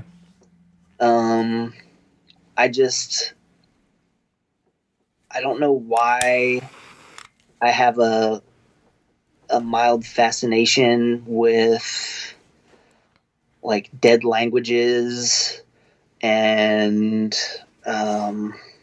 like just esoteric symbols and imagery. Well, I mean, I guess I do know exactly why I'm interested, because it's mysterious. Mm-hmm. And people will see that stuff and get a certain feeling from it because it is mysterious and unknown. Mm-hmm. And for some people, like, that will even feel a little dangerous to them, or I don't know, like if people get, a certain vibe off of it, like I like that. Mm-hmm. And that's what I'm going for more than anything. Like I just want people to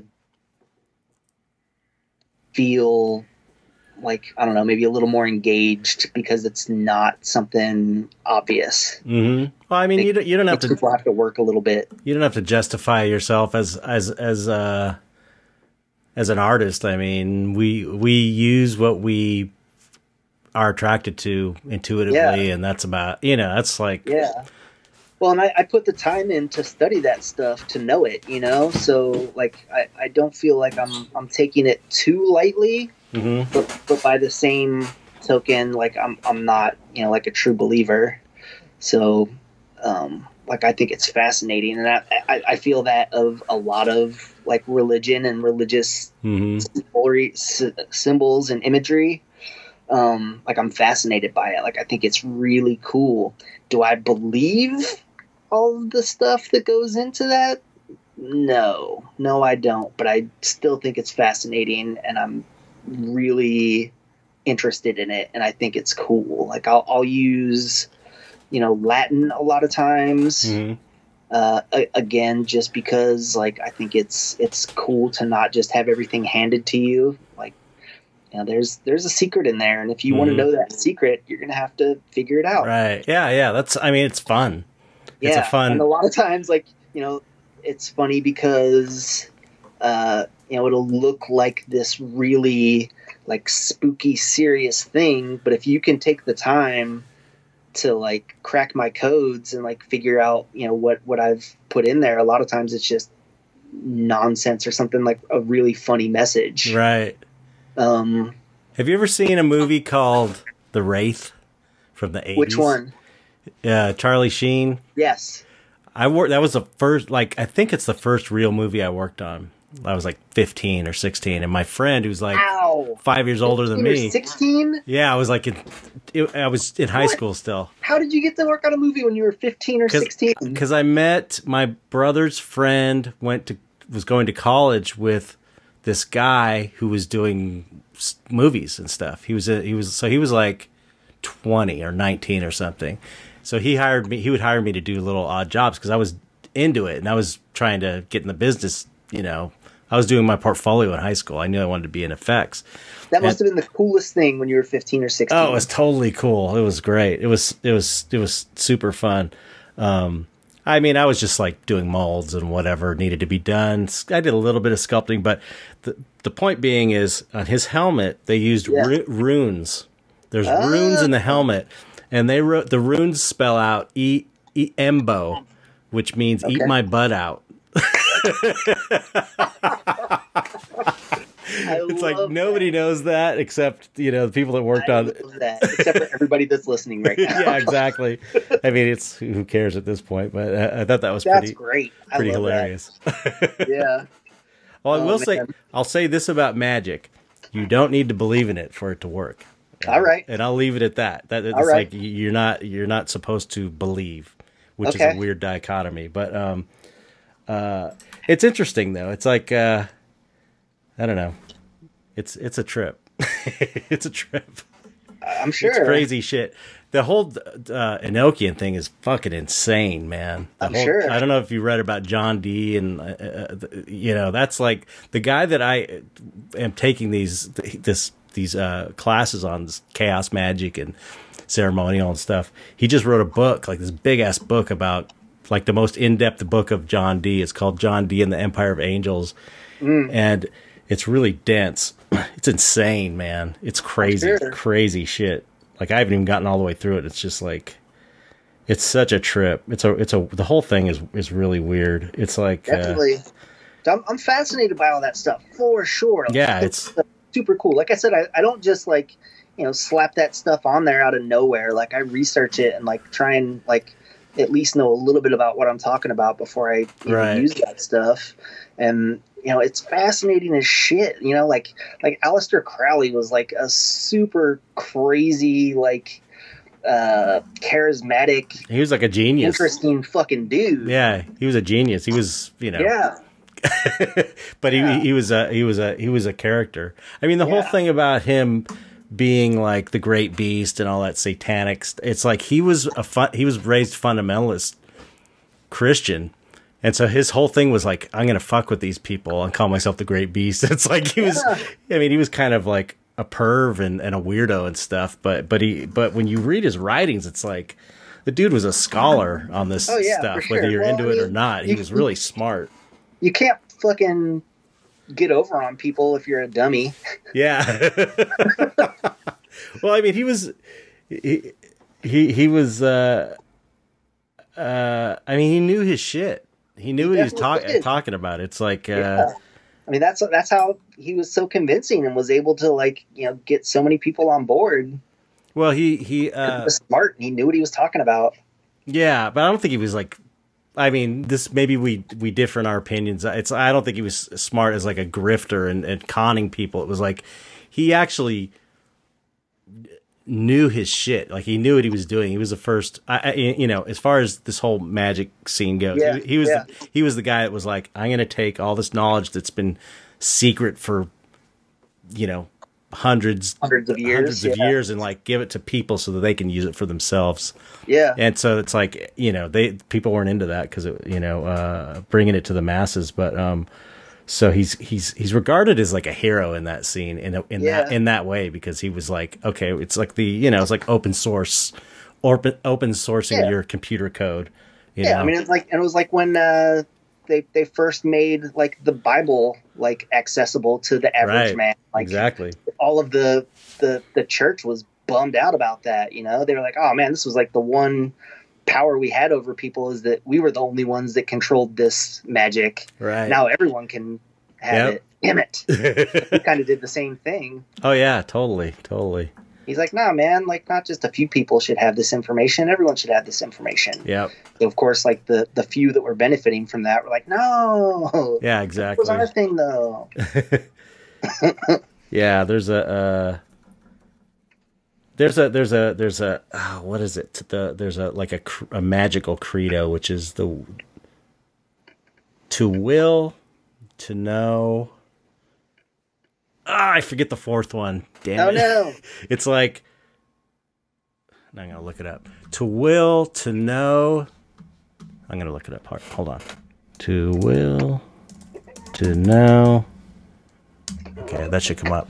All right, well, while you're looking through that, like I have little notebooks that I've kept that, you know, contain a lot of the knowledge that I've learned. And the thing that I wrote at the beginning of one of these notebooks is that, and you'll, I'm sure, disagree. Lots of people will, and that's fine. That's not the whole point. But I wrote, nothing is sacred, nothing is secret. All will be revealed to those who care to look. That's true. That's very magical of you. I found the phrase to know, to dare, to will, to keep silent. Ooh. And that's like also in the they use that in the Wiccan tradition as well. But it's like you're supposed to keep quiet about it. I guess probably because back then you would have got your ass burned at the stake if you were talking about it. But that was Fight Club. But since it's all you know, it's all basically a it's like sort of like psychological tools. Being silent about it and not talking about it gives it more power, because really what it's talking about, what the underlying thing of all magic is, that it's a way of implanting an idea into your subconscious. And the techniques, the rituals, the meditation is a way of shutting your brain down so that you can, and you create a symbol, a sigil that you know what the meaning is, and then you create it out of letters of your phrase or whatever magic you want to do, and you're able to focus on that in this meditative state to get to implant the symbol to bypass your conscious mind into your subconscious, and then your subconscious will kind of work it out in your life and create it in your life is the theory. So it's like the idea also of keeping silent makes it more like special. Yeah, it gives it more power. Yeah, psychologically. You know what I mean? Yeah, it's interesting. Getting back to me using symbols and imagery like that, for years I wouldn't give up any information about it. People would ask me, and I'd be like, it's secret. Oh, that's cool. And I eventually got to the point where I had a lot of people telling me, like, so do you think you're pretty clever, like not letting people in on your little secrets? And I'm like, yeah, I think it's cool that I have like these secrets, and I use them. They're like, really? You think that's pretty cool and clever? Like, do you think maybe people would be interested to know that stuff, and it would maybe make them more interested in you and maybe buying your art? And I was like, oh, right. Yeah, probably. Yeah, but I kind of got to the point where I was like, all right, man, I need to let people in a little bit. I'm a little too secretive about all this stuff. And, right. There's a point where it's annoying, I think. Yeah. But I won't tell. But there's a point where you want to keep the mystery too, because that's part of it. Agreed. You know? So like it was cool for me. Like I thought it was great. Right. I thought it was super clever to do that. But yeah, like if it were just for me, that would be awesome. But here I am trying to create work for people that aren't me to live with. Right. But maybe I should be a little bit more forthcoming with these folks. Well, I mean, so now I split the difference, and I actually haven't been using as much of that symbolism, like the esoteric symbols and whatnot, so much anymore. And part of that too is because I feel um, like it became pretty popular in a lot of Yeah. dark art, and I was like, Hmm. okay, well, like I've done this. It is apparently like caught on, and a lot of people are doing it. I don't need to do it anymore. Right. Yeah. Yeah. I'm with you there. When something gets popular, it's like, ah, okay, I'm done. Yeah, yeah, You yeah. know? And cool. Like people have kind of picked up the torch, and Yeah. now Right. now it's their thing. Cool, good for Yeah. you. Yeah. Knock yourselves out. I'm on to the next thing, hopefully. Right. Yeah. I mean, that was kind of the big one of the big stumbling blocks I had for this dystopia book. This book where I'm mythologizing my paintings and it turning it Yeah, into like a guidebook for. It's like I'm gonna have to give up the mystery to a certain degree a in order little. to do Yeah, this. And it was like it took me a long time to decide. It's like, okay, I'm giving that up. I am giving that up, but I am gaining this other thing, which is this yep, whole world. So it's like yep, it's worth the trade off to me that I have this whole world to play in yeah. and create comic books and shit, whatever, Yep. to come out of You don't that. have to So give it's like, every little thing away. yeah, So yeah, keep a true. little something in That's your true. pocket. That's true. That's true.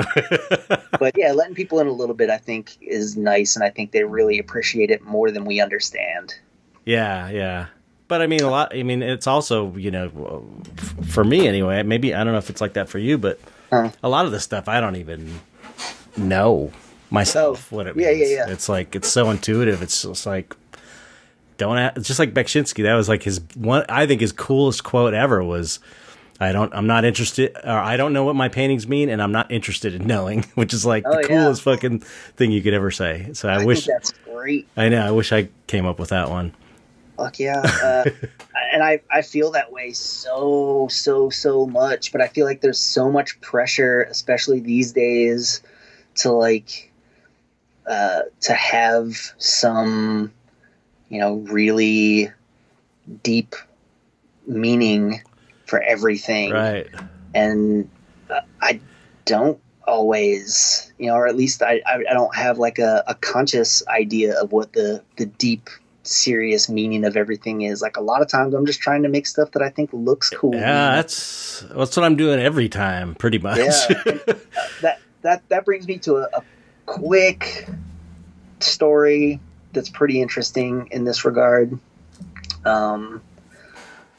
I've gotten better over the years at like opening up with people and like talking a little bit more about my work and what I do, but I've not historically been great about that. Mm-hmm. Like I for years and years, I would never let people see my work in progress. Mm. I would only let people see the finished paintings.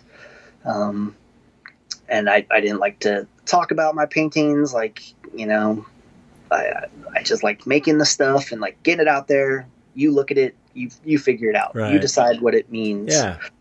So the story goes, and I'm sorry to my friends who are listening that have heard this story before, but so I was at a gallery opening for a group show. I was sitting in the window ledge with a friend of mine who was also a painter, and we were talking, and it was a full bustling art opening, and a guy walks up and he's like, "Oh, are you an artist?" And I was like, "Yeah."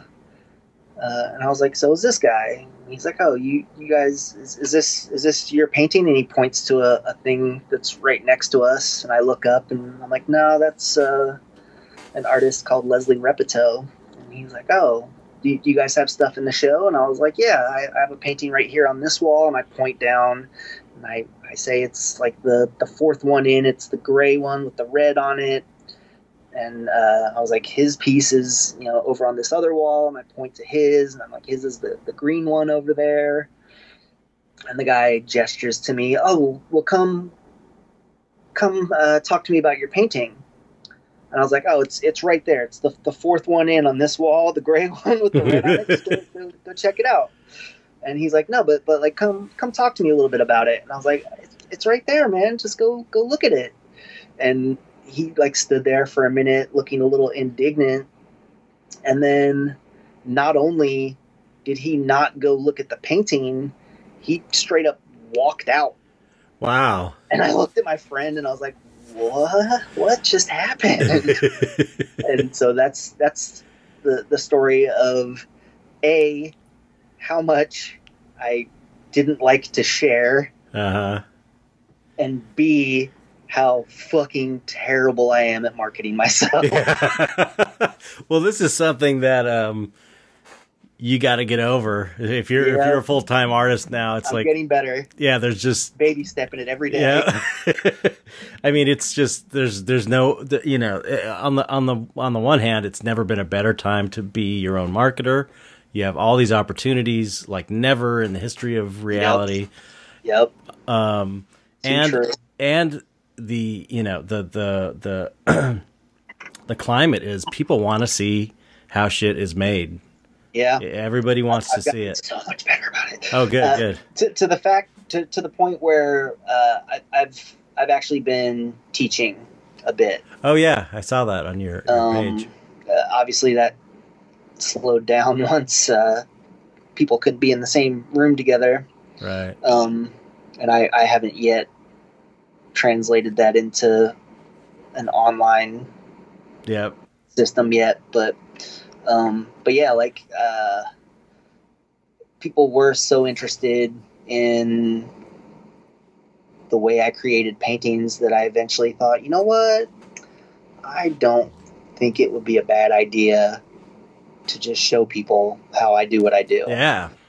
I don't feel like you're really gonna learn what I do in a school because I'm self-taught. Like it came to me in weird ways that I don't think are typical of you know, people that paint with acrylic.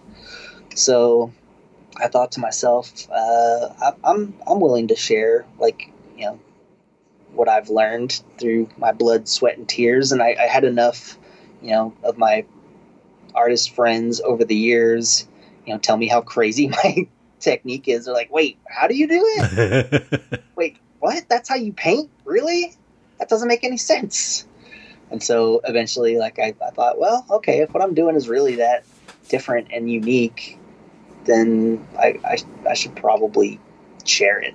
Yeah, for sure. Yeah, I've been teaching a little bit, and I think that's pretty cool. And I actually liked that a lot more than I expected to. Like, for this dude who was so secretive about everything and didn't want to share anything and didn't want to spill any of the little secrets or details, like I've come out of that so much to the point where now I'm like, you know what? Yeah, like I do want people to know. I do want people to see it. I guess, you know, if it's this special thing that's not common, like, yeah, all right, I'm cool with letting people in now. So I'll post work in progress now online.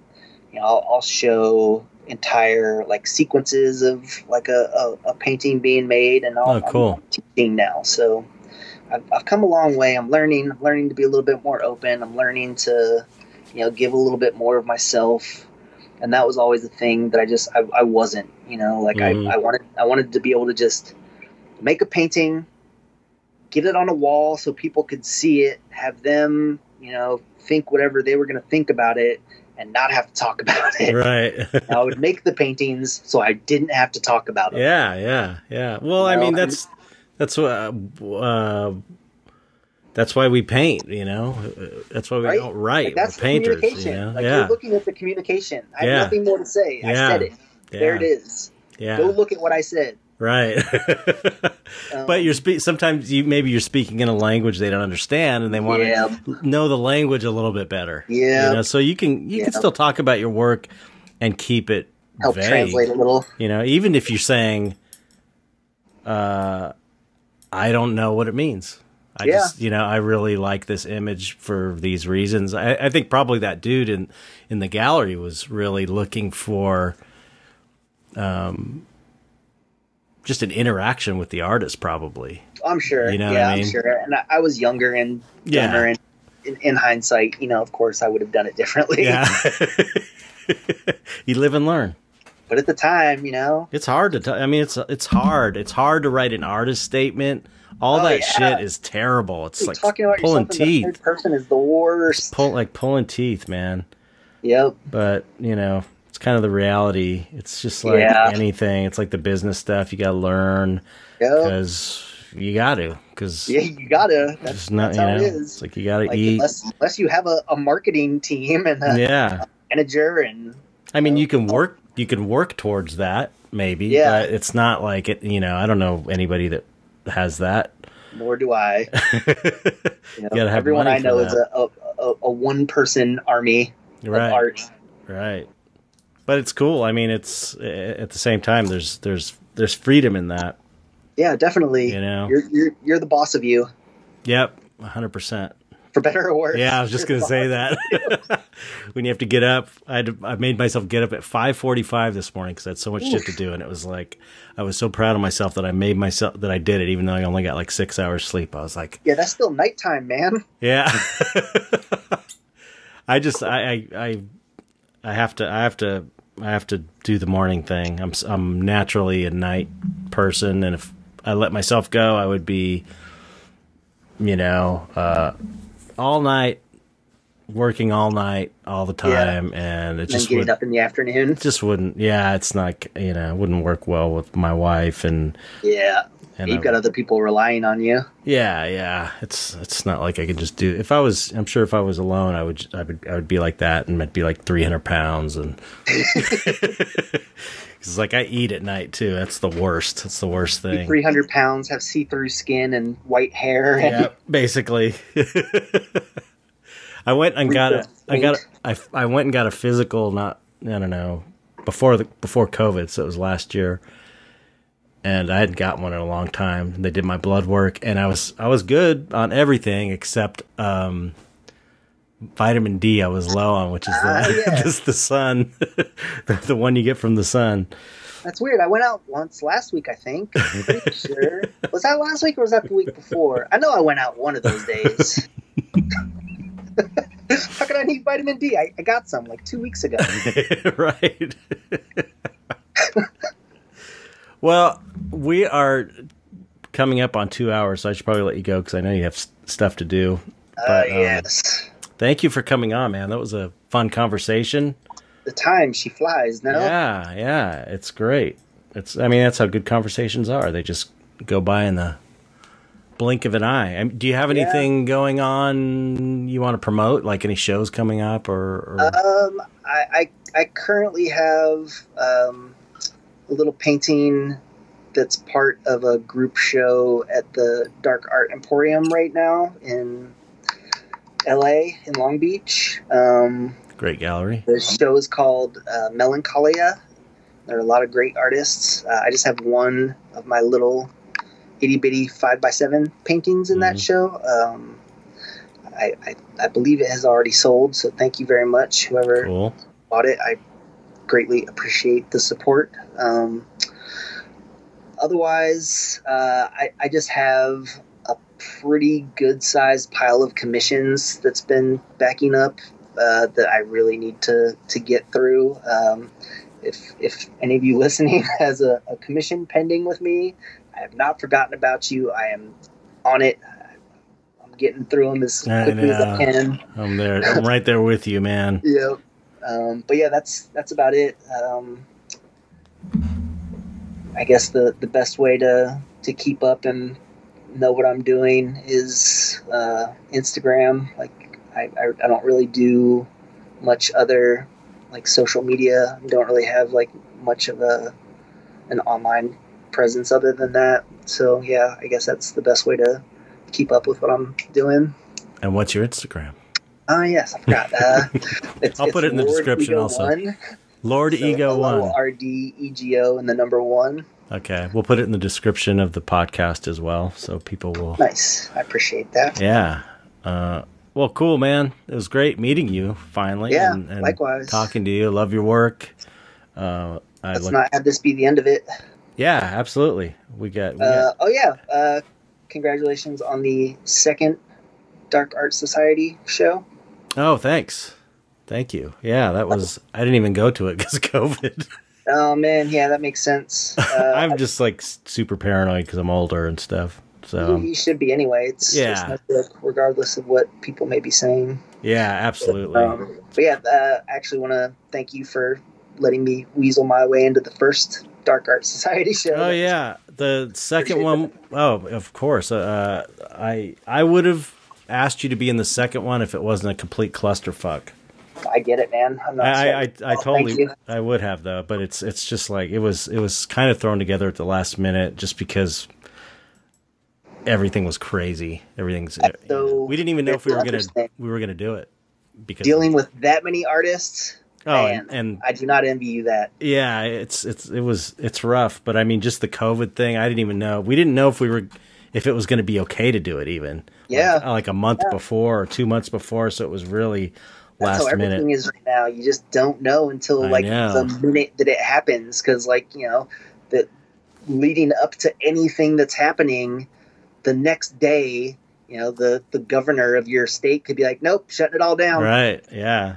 No, and you can't plan stuff now. I know. You can try, but you never know until like that last minute if it's actually going to work out. And we're going into this bad period too, man. Yep. It's funny because not funny. It's weird because you see the spikes. It's hitting hard right now in the United States, and I know, I have a friend who's got his sister and brother-in-law just got it, and someone else that I know knows somebody who just got it. It's like right around the same time when you see it, it's like getting big. It's like you actually start knowing people that are getting it, and it's like, man, it sucks that it takes that for some people to understand that it's not a joke. Yeah, I was just reading an article on this a nurse that was talking about, or it was a video. They're interviewing her about these people she's treating, putting tubes down their throat, and just them saying, I didn't believe it. I didn't take it seriously. And she was like feeling bad for them. She's like, she felt bad. She wasn't feeling like, you asshole. She was like, she felt awful for them because they were like, I just didn't take it seriously. It's like, it's a hell of a way to find out, figure it out. Serious. Yeah. Fucked man. Up. Well, and on that note, on that cheery note, sorry, Dan. Sorry, everybody. Okay, everybody, don't die. Right? Really don't. Well, okay. Anyway, I'm sorry. Well, thanks for coming on. Appreciate it. It was great talking to you. Everybody. I appreciate it too. It was great talking to you too, man. Thanks. Look at Ego's work, and so let's say goodbye to the audience. Bye, the audience. Bye, audience.